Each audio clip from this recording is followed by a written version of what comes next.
Assalamualaikum warahmatullahi wabarakatuh. Bapak akan melanjutkan penjelasan indikator 335. Mengidentifikasi masalah ketenagakerjaan di Indonesia. Ya. Jadi masalah ketenagakerjaan itu nggak pernah selesai ya. Karena apa? Karena dengan semakin tinggi tingkat kesehatan penduduk di Indonesia, gizinya cukup, kesehatannya bagus, ya maka akan meningkatkan jumlah sumber daya manusia yang pada usia kerja dan siap bekerja. Sedangkan kesempatan kerja atau lapangan kerja ini tidak selalu tersedia atau seimbang dengan jumlah tenaga kerjanya. Nah, ini akan menjadi masalah ya.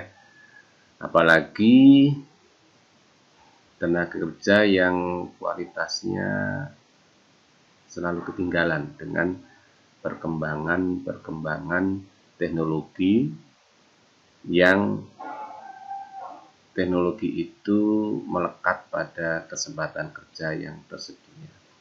Baik ya, kita identifikasi yang pertama, rendahnya kualitas tenaga kerja.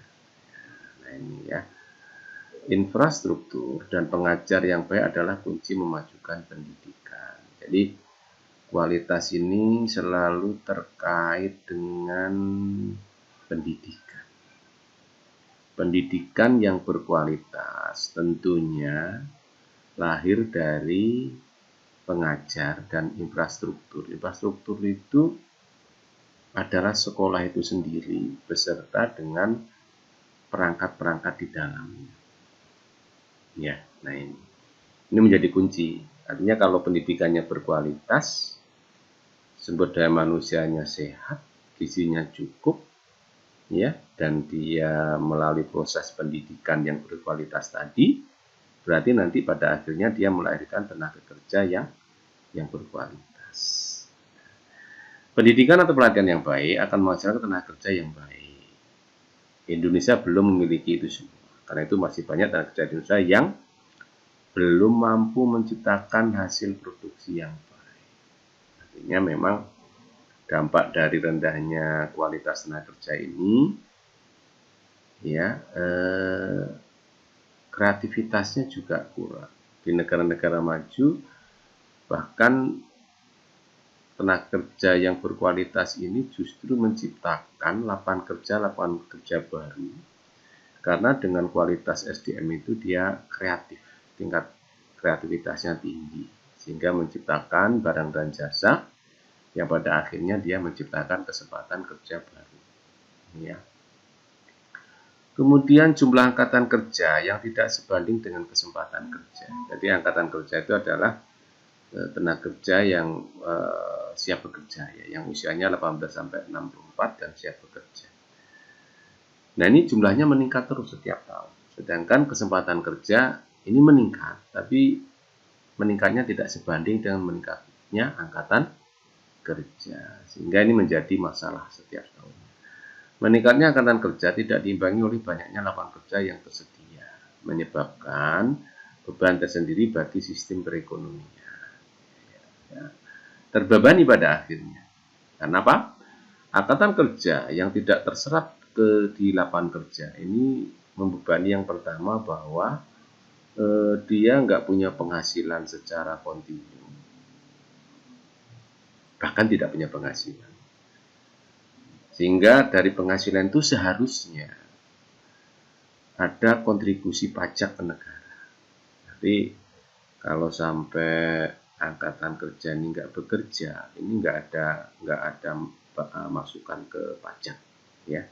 Tetapi kehidupan dia 24 jam itu menjadi beban negara, sehingga kehidupan 24 jamnya diurusi negara, tapi kontribusi ke pendapatan nasional nggak ada, ke APBN nggak ada. Nah, ini yang namanya beban, ya, membebani sistem perekonomian, sehingga ekonominya terbebani karena tidak berdampak pada penerimaan negara, tapi kehidupannya dia harus diurusi oleh negara melalui APBN. Ya, angkatan kerja yang tidak tertampung akhirnya berakhir menjadi pengangguran. Jadi kesimpulannya, pengangguran itu dia membebani perekonomian karena pengangguran tidak punya penghasilan. Karena tidak punya penghasilan, maka dia tidak ada kontribusi pajak, ya. Yang nantinya pajak itu masuk APBN, dan APBN itu digunakan untuk kemaslahatan masyarakat supaya lebih sejahtera.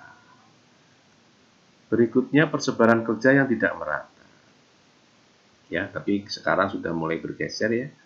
Kalau dulu bahwa lapangan kerja terbanyak adalah di Jawa, maka banyak orang-orang yang urban ke Jawa untuk mencari pekerjaan. Nah, di era sekarang ini mulai bergeser sehingga setiap daerah dengan otonomi daerahnya itu harus menciptakan lapangan kerja bagi warganya, sehingga tidak terjadi urbanisasi, ya, sehingga pemerataan lapangan kerja juga ada di setiap daerah di seluruh provinsi di Indonesia, walaupun belum maksimal. Nah, kemudian yang keempat atau yang terakhir ini adalah pengangguran. Ini kata-kata yang nggak enak sebenarnya di telinga ya.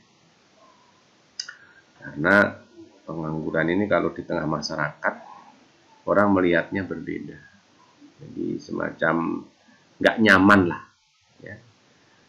Kalau nanti kalian misalnya dilabeli di masyarakat sebagai orang yang nganggur, itu nggak nyaman. Terjadinya krisis ekonomi dan kurangnya lapangan pekerjaan terkadang membuat perusahaan tidak memiliki pilihan selain memutuskan tenaga kerjanya. Ditambah dengan sempitnya lapangan kerja membuat tenaga kerja menganggur dan mengurangi potensi ekonomi. Nah, ini pengangguran ini menjadi masalah semua negara, bukan hanya Indonesia saja, ya. Dan walaupun pengangguran ini diatasi setiap tahun, bukan berarti habis, karena tahun berikutnya ada pengangguran-pengangguran baru. Sehingga mengatasi pengangguran ini memang sebuah pekerjaan yang dikerjakan terus-menerus, tapi nggak pernah selesai. Demikian penjelasan dari Bapak 335 mengidentifikasi masalah ketenagakerjaan di Indonesia. Mudah-mudahan bisa dipahami. Assalamualaikum warahmatullahi wabarakatuh.